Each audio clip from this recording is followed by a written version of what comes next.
आज की इस वीडियो में हम एनसीईआरटी गणित कक्षा 10 की प्रश्नावली 4.3 का प्रश्न नंबर 3 हल करेंगे। इस प्रश्न में कहा गया है कि निम्नलिखित समीकरणों के मूल ज्ञात कीजिए और यहाँ हमें दो समीकरण दिए गए हैं। इन दोनों ही समीकरणों को हम यहाँ हल करेंगे।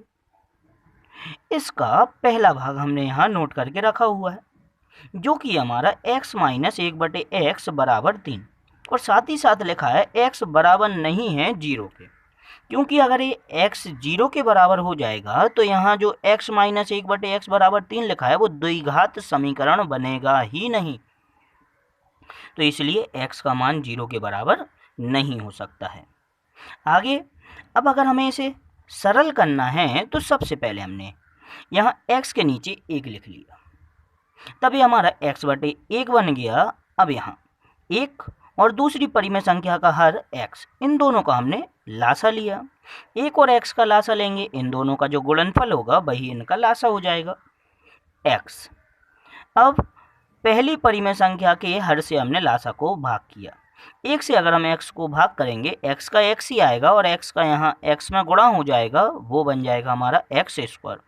फिर माइनस x से अगर हम x को डिवाइड करेंगे, ये आएगा हमारा 1 और इस 1 का हमारा अंश में गुणा हो जाएगा, ये बन जाएगा 1 और बराबर हमारा दूसरी तरफ लिखा है 3।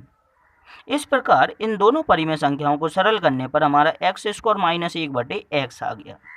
अब यहाँ जो x है हर में, उसका कैंची गुणा हो जाएगा 3 में, आ जाएगा हमारा x² माइनस 1 बराबर 3x।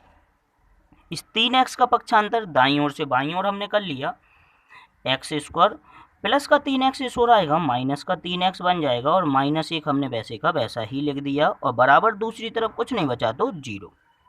इस प्रकार हमारा एक द्विघात समीकरण बन गया। लेकिन अब इस द्विघात समीकरण को हम स्वतंत्र हैं हल करने के लिए किसी भी विधि से, क्योंकि प्रश्न में हमसे ये नहीं कहा गया था कि किस विधि से हल करना है। तो गुणनखंड विधि, पूर्ण वर्ग विधि या फिर द्विघाती सूत्र, किसी भी एक से हम इसको सरल कर सकते हैं। तो अगर गुणनखंड विधि से हम इसको हल करना चाहें तो दो ऐसी संख्याएं ढूंढने में हमें बहुत तकलीफ होगी जिनका गुणा करने पर 1 आए और उनको घटाने पर 3। तो हम इसे गुणनखंड विधि से नहीं करते हैं, हम इसको सीधा ही द्विघाती सूत्र से कर रहे हैं। द्विघाती सूत्र से सरल करने के लिए सबसे पहले अगर हम इसे सरल करना चाहते हैं तो हम इसकी द्विघात के सामान्य सूत्र से तुलना करेंगे, जो कि होता है ax² plus bx plus c बराबर 0।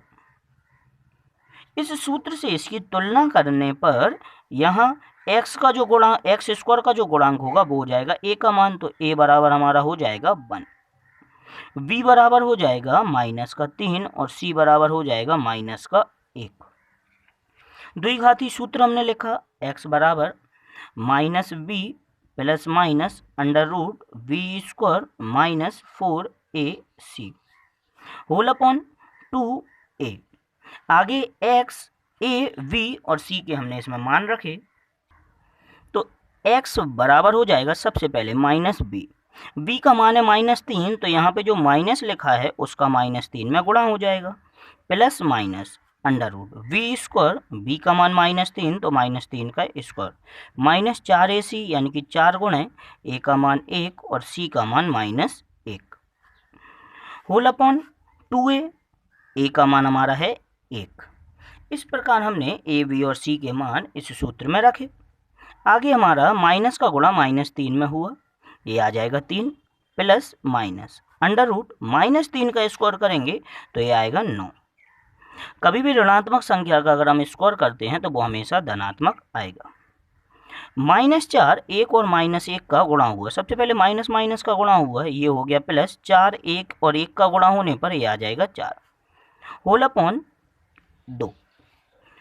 आगे 3 प्लस माइनस √ के अंदर हमारा लिखा है 9 + 4 जो कि आ जाएगा 13/2।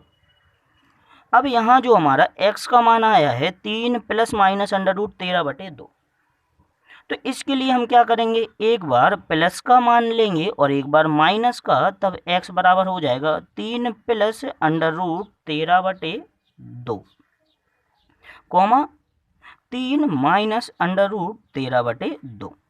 इस प्रकार हमारे x के दो मान ज्ञात हुए हैं। यहाँ पर एक आया है 3 प्लस अंडर रूट 13/2, दूसरा है 3 माइनस अंडर रूट 13/2। और इसे हम आगे और सरल नहीं कर सकते क्योंकि अंश में जो 3 प्लस लिखा है अंडर रूट 13 के साथ, इन्हें हम ना तो जोड़ सकते हैं और ना ही यहाँ घटा सकते हैं। तो इसी को हम कहेंगे हमारे दिए गए समीकरण के हल।